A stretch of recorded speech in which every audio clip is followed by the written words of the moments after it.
কথায় কথায় যারা মানুষকে কালো বলে ছোট করে বা অবহেলা করার চেষ্টা করে, তাদের কাছে আমার শুধু একটাই কোশ্চেন: আপনি কি নিজেকে অনেক বেশি সুন্দর মনে করেন? আপনি যদি জন্মগতভাবেই সুন্দর হয়ে থাকেন, তাহলে ভগবানের কাছে নিজে ধন্যবাদ জানান, কারণ ভগবান আপনাকে অনেক সুন্দর করে বানিয়েছে। এখানে আপনার কোনো ক্রেডিট নেই। ঠিক তেমনই একটা মানুষ জন্মগতভাবে কালো বা অসুন্দর হয়, এটা কোনো পাপ বা দোষ না, বা এখানে সেই মানুষটার কোনো হাত নেই। কালো মানুষের মনের ভিতরে সবসময় একটা চাপা কষ্ট থাকে। কি কষ্ট সেটা কি জানেন? সেটা হলো অবহেলা, অপমান, অবিচার। ধরুন একটা ফ্যামিলিতে 2-3টে সুন্দর সুন্দর বাচ্চা আছে, তার মধ্যে একটা বাচ্চা হয়েছে কালো। বিশ্বাস করুন, ওই বাচ্চাটা ম্যাক্সিমাম সময় অবহেলিত হবে। তার ভাই বোন, এমনকি ফ্যামিলি মেম্বার দ্বারা পরিবারের বাকি সন্তানগুলো যে অধিকার বা সুযোগগুলো পাবে, ঠিক সেম সুযোগটা সেই বাচ্চাটা আলো বলে সে একটু হলেও কম পায়।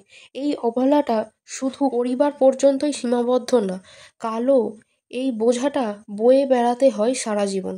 স্কুল, কলেজ, ইউনিভার্সিটি, চাকরি, স্বামী, সংসার, যেখানেই যান না কেন, আপনি যে কালো এই কথাটা থেকে আপনি মুক্তি পাবেন না। এবং আপনি কালো এত বড় একটা পাপ নিয়ে পৃথিবীতে এসেছেন, শুধুমাত্র এই পাপের জন্য আপনার সম্পর্ক, সংসার নিমেষে ভেঙে যেতে পারে। আপনার দাম, আপনার মূল্য, বিশ্বাস করুন, কোথাও নেই। এই মানুষগুলোর দীর্ঘ নিঃশ্বাস আর 2 চোখের জল ভরে কান্না ছাড়া আর কোনো উপায় থাকে না।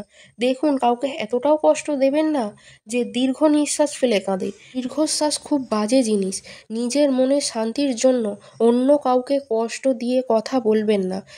অর্থ, ঐশ্বর্য কোনো অভাব নেই, কিন্তু মন থেকে আপনি কখনোই শান্তি পাবেন না।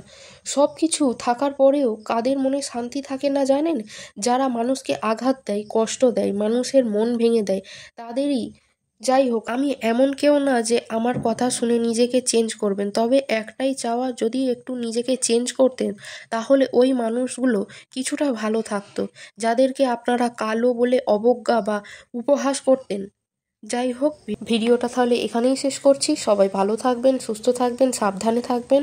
আর ভিডিওটা কেমন লাগলো অবশ্যই জানাবেন। ভালো লাগলে একটা লাইক করবেন। কথা হবে খুব শীঘ্রই পরের একটা ভিডিওতে।